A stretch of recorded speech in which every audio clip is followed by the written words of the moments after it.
Suppose I were to begin by saying that I had fallen in love with the color. Suppose I were to speak this as though it were a confession. Suppose I shredded my napkins as we spoke. It began slowly, an appreciation, an affinity. Then, one day, it became more serious. Then, looking into an empty teacup, its bottom stained with thin brown excrement called into the shape of a seahorse, it became somehow personal. And so I fell in love with the color, in this case the color of blue, as if falling under a spell I fought to stay under and get out from under in turns. Because of us, things came together. Everything was possible. I had not known before us that every vein in my body was capable of carrying lights, like a river seen from a train makes a channel of sky etch itself deep into a landscape. I had not really known I could be so much more than myself. I had not known another body could do this to mine.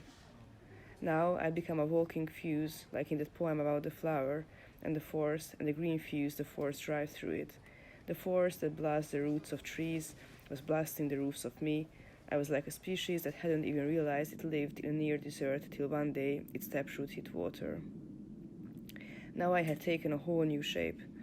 Now I had taken the shape I was always supposed to, the shape that had let me hold my head high. Me, until a gun, had turned towards the sun.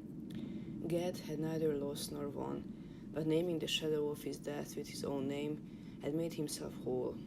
A man who, knowing his whole true self, cannot be used or possessed by any power other than himself, and whose life therefore is lived for life's sake and never in the service of ruin, or pain, or hatred, or the dark.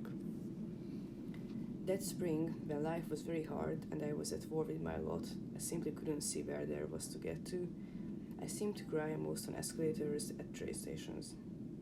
Going down them was fine, but there was something about standing still and being carried upwards that did it. From apparently nowhere, tears poured out of me, and by the time I got to the top and felt the wind rushing in, it took all my effort to stop myself from sobbing. It was as if the momentum of the escalator carrying me forwards and upwards was a physical expression of a conversation I was having with myself. Escalators, which in the early days of their invention were known as traveling staircases or magic stairways, have mysteriously become danger zones. Ma, I don't know if you've made it this far in this letter, or if you have made it here at all. You always tell me it's too late for you to read, with your poor liver, your exhausted bones, that after everything you've been through, you would like to rest now. That reading is a privilege you made possible for me with what you lost. I know you believe in reincarnation. I don't know if I do, but I hope it's real. Because then, maybe you will come back here next time around. Maybe you'll be a girl, and maybe your name will be Rose again, and you will have a room full of books with parents who will read you bedtime stories in a country not touched by war. Maybe then, in that life and in this future, you will find this book and you'll know what happened to us. You will remember me. Maybe. What is the point of all these pages then?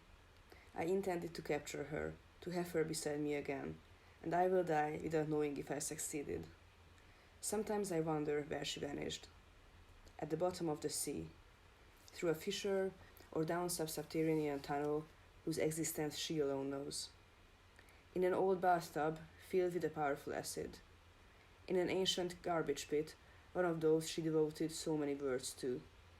In the crypt of an abandoned church in the mountains. In one of the many dimensions that we don't know yet, but Lila does, and now she's there with her daughter. Will she return? Will they return together, Lila old, Tina a grown woman? This morning, sitting on the balcony that looks out over the Po, I'm waiting.